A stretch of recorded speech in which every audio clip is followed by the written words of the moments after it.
Oi, gente, tudo bem? Como vocês estão? Vamos à leitura hoje do capítulo 15 de Carta de São Paulo aos Romanos. Então, peguei suas canetas, seu caderno, sua régua e bora começar. Vinde, Espírito Santo, enchei os corações dos vossos fiéis e acendei neles o fogo do vosso amor. Enviai o vosso Espírito e tudo será criado e renovareis a face da terra. Oremos. Ó Deus, que instruíste os corações dos vossos fiéis com a luz do Espírito Santo, fazei que apreciemos retamente todas as coisas segundo o mesmo Espírito, e gozemos sempre de sua consolação. Por Cristo, Senhor nosso. Amém. Que o Espírito Santo nos dê discernimento e sabedoria para esta leitura, em nome do Pai, do Filho e do Espírito Santo. Amém. Bora lá ao penúltimo capítulo, né? Temos só mais 2 capítulos para terminar a carta aos Romanos. Vamos embora lá, capítulo 15.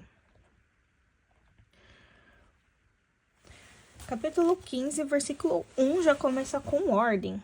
Nós que somos fortes devemos suportar as fraquezas dos que são fracos e não agir do nosso modo. Cada um de vós procure contentar o próximo para o seu bem e sua edificação. Então, versículos 1 e 2 temos ordens. Cristo não se agradou a si mesmo, pelo contrário, como está escrito, os insultos do que vos ultrajam caíram sobre mim. Ora, tudo quanto outrora foi escrito para a nossa instrução, a fim de que pela perseverança e pela consolação que dão as Escrituras tenhamos esperança. Versículo 5, temos um princípio eterno, seguido de uma ordem, né? No versículo 6. O Deus da perseverança e da consolação vos conceda o mesmo sentimento uns para com os outros, segundo Jesus Cristo. Porque é um princípio, porque Deus é o Deus da perseverança e o Deus da consolação, né? Que ele nos conceda esse mesmo sentimento. Versículo 6. Para que com um só coração e uma só voz glorifiqueis a Deus, Pai de nosso Senhor Jesus Cristo. É uma ordem, né? Devemos glorificar a Deus. Por isso, acolhei-vos uns aos outros, como Cristo nos acolheu para a glória de Deus. Ordem. Pois asseguro que Cristo exerceu seu ministério entre os circuncisos para manifestar a veracidade de Deus pela realização das promessas feitas aos patriarcas. Quanto aos pagãos, eles só glorificam a Deus em razão de sua misericórdia.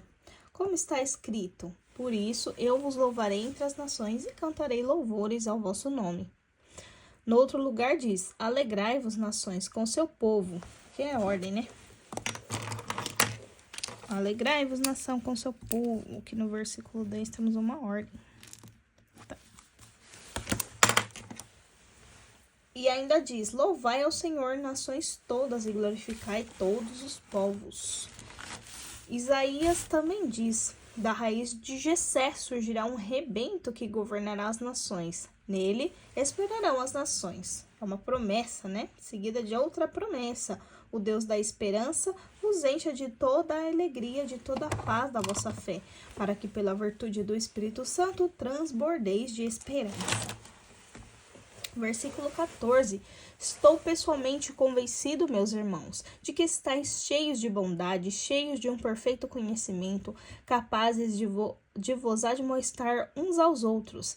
Se em parte vos escrevi com particular liberdade, foi para relembrar-vos, e o fiz em virtude da graça que me foi dada por Deus, de ser o ministro de Jesus Cristo entre os pagãos. Quem é Paulo? Paulo é o ministro de Jesus Cristo entre os pagãos. Eu não tô marcando muito de amarelo, eu deixo vocês marcar aí, de amarelinho sempre, que é o destaque, né? Mas dessa vez eu vou marcar aqui juntinho, coladinho pra vocês. Ó, quem que é Paulo? Paulo é ministro de Jesus Cristo entre os pagãos, exercendo a função sagrada do Evangelho de Deus. Aí você vai marcar aí de amarelinho como um destaque, né? Vou colocar até aqui já de marca-texto amarelo. Ah, eu peguei um marca-texto novo. Tem que pegar um mais velhinho. Marca-texto novo sai muita tinta. Tem que ser um mais gastadinho assim pra não ficar... Enfim, marca aí amarelinho como importante, como destaque, falando sobre Paulo, né? E isso para que os pagãos santificados pelo Espírito Santo lhes sejam uma oferta agradável. Tenho motivo de gloriar-me em Jesus Cristo no que diz respeito ao serviço de Deus. Porque não ousaria mencionar ação alguma de Cristo?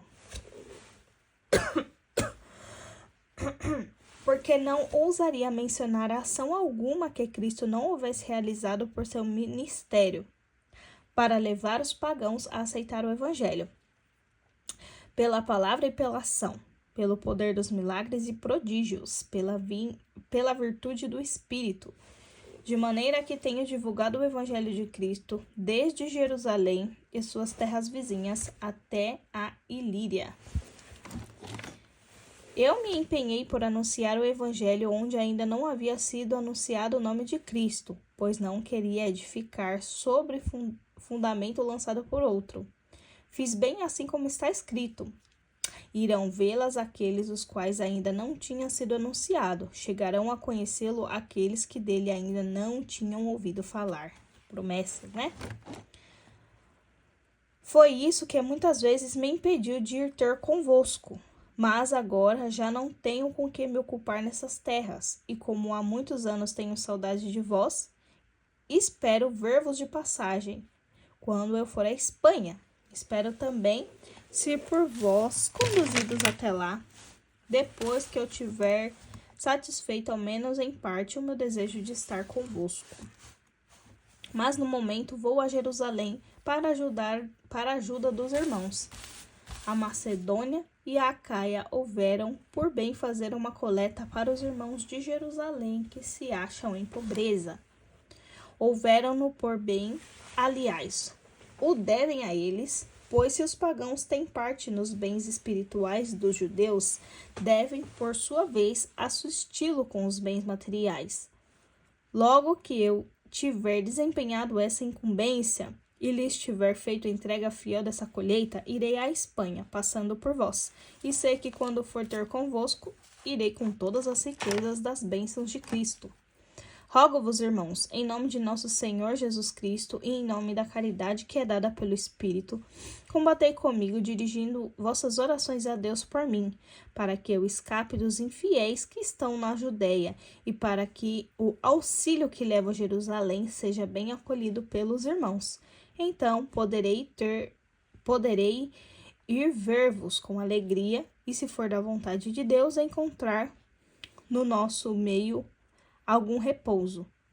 E o Deus da paz esteja com todos vós. Amém. Olha, comunicações de Paulo, né? O ministério do apóstolo Paulo. Então, aqui temos também ordens e princípios eternos, né? Nesse daqui. Marcamos ordens e princípios eternos, promessas. E é aquilo, fazer as minhas anotações de novo. Vou ler e vou ir marcando aqui.